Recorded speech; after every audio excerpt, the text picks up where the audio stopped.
tem algumas palavras que são passadas ali, como o mesmo pastor falou, é Deus conectando ali a palavra para as pessoas. E aí você começa a expandir, abrir sua mente, falar, não, você falou uma coisa bem interessante num culto uma vez, você falou assim, a pessoa vai, um exemplo, a gente está exemplificando, em 1994 passou com um médico, a vida é um ciclo, naquele momento o médico falou, ó, você foi diagnosticado com depressão, não tem remédio, aliás, não tem exame que comprove cientificamente que a pessoa tem depressão. Então a pessoa poderia estar com depressão ou estar deprimida naquele momento, e aí a pessoa ela carrega pra vida isso. Uhum. Só que quando você é um bebê e nasce, Deus não te colocou pra ter isso. Deus não te colocou pra sofrer essas questões. Então, onde tá a libertação? No espírito, na palavra. Exato. E aí a gente vai chegar nesse tema. Vai sim. O que eu vejo, assim, eu posso estar errado, posso estar falando uma grande besteira, mas eu acho que a depressão é fruto de propósito na vida.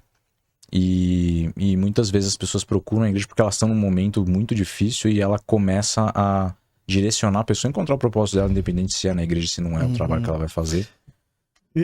Eu creio, né, que além disso, né, eu tô para escrever um livro que ele vai se chamar Organizando a Mente. E é justamente que eu encargo nesse assunto, porque é algo tão delicado essa questão da mente, sei que nós vamos entrar lá, mas acho que dá pra falar algumas coisas rapidamente, Sim, pode ser que ajude muitas pessoas aqui, inclusive, né?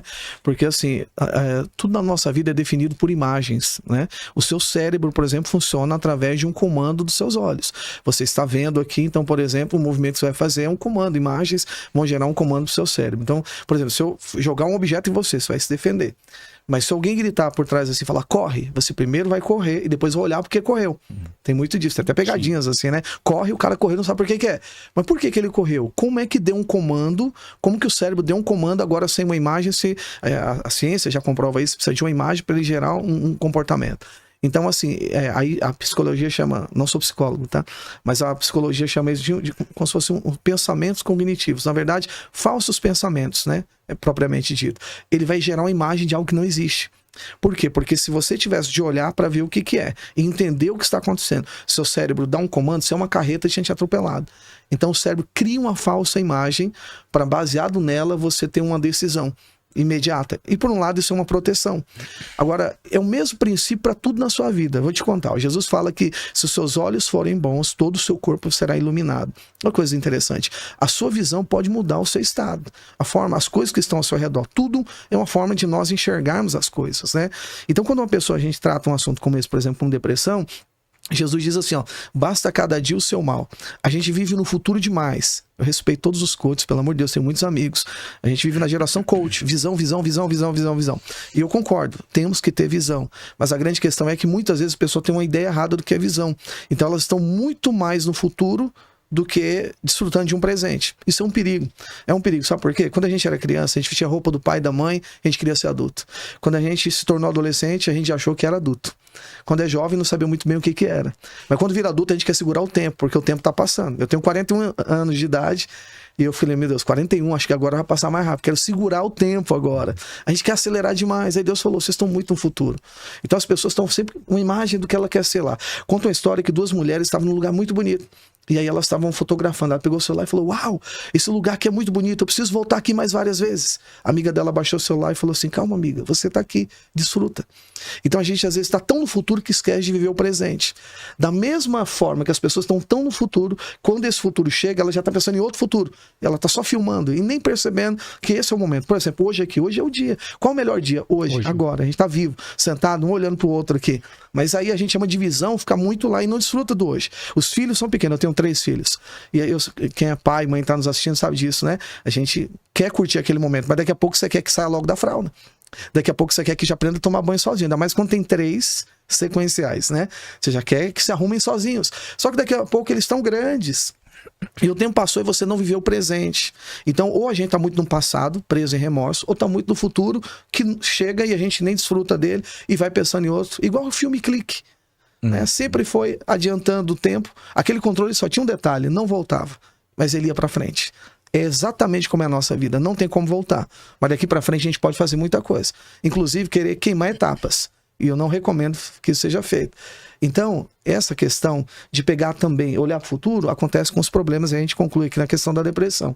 Eu pego o problema de hoje, de amanhã, de depois da manhã, e depois de amanhã, e depois de amanhã, junto tudo e quero sofrer tudo em um dia. Não tem estrutura humana que aguenta, não tem mente que suporta isso, não tem coração que aguenta você acumular. Aí Jesus falou, basta cada dia o seu mal, ou seja, cada dia a sua demanda. Para cada dia tem um escape, para cada dia tem uma solução. Entendeu? E amanhã, outro problema. E o que vai ter amanhã? Outra solução. Eu sempre digo assim, calma, Deus vai fazer cada dia, vai trazer a solução cada dia. Então as pessoas estão no futuro e o lado ruim é esse. Pega as preocupações de amanhã, junta no dia de hoje, vira uma pressão absurda, e aí ela vê que não consegue resolver, perde a visão de futuro e desanima, e onde entra num estado muito forte de depressão. Eu converso com muita gente, né? E eu tenho muito encargo para falar sobre isso, né? E eu ajudo muita gente a sair, inclusive, de pressões como essa, porque às vezes a forma dela enxergar define se ela está em luz ou em trevas. Então eu creio que esse é um caminho que a gente pode... Né? Sim, interessante que você usou a palavra pressão, né? Pressão. Às vezes esse mal-estar, essa coisa, na verdade é a pressão que a pessoa cria de tudo isso que você falou. E você tem que escrever logo esse livro aí, porque, cara, eu viver dessa maneira é muito mais... Muito melhor. Leve, né? Ó, vou te dar uma pesquisa americana, tá? Esse é interessante, que aí dá para concluir melhor sobre pressão. Diz lá o seguinte, de 100% de coisas ruins que a gente imagina que vai acontecer na nossa vida, que tem dia que a gente acorda assim, né? Alguma coisa ruim vai acontecer. Diz o seguinte, de 100%, 80% não vão acontecer. Pera lá. 80% do sofrimento de quem está nos assistindo, e possa ser que esteja passando por isso, Sim. porque a gente passa por isso, é desnecessário. Não vai acontecer. Aí diz mais, dos 20%, quando acontecer, não será na proporção que a gente imaginava. Isso é tão, assim, absurdo que a gente sofre mais do que 85% além do limite. Você já viu? A gente é exagerado. Quando tá com fome, a gente fala o quê? Estou morrendo de fome. Quando a gente vê uma situação que nem aconteceu, agora já era, acabou tudo. Então nós temos uma visão muito exagerada a respeito do amanhã. Então pensa, aplicando isso sobre problemas da vida, o que acontece? Então a Bíblia diz, né? Paulo diz que a nossa tribulação ela é leve, momentânea e tem eterno peso de glória, que é uma recompensa de Deus. Então se a Bíblia já está dizendo, que a pesquisa está dizendo, por que eu não acredito? São duas coisas verdadeiras, né? A ciência dizendo algo, a Bíblia confirmando, né? Na verdade a ciência confirmando o que a Bíblia já disse primeiro, e essa é a verdade. Então quem está nos assistindo hoje, quero dizer isso, né? De 100% dos problemas, 80% não vai acontecer. Vai estar sofrendo à toa. E os 20% não vai ser na proporção de gravidade que vai ser. Ou seja, você vai tirar de letra a resolver todos esses problemas. É assim,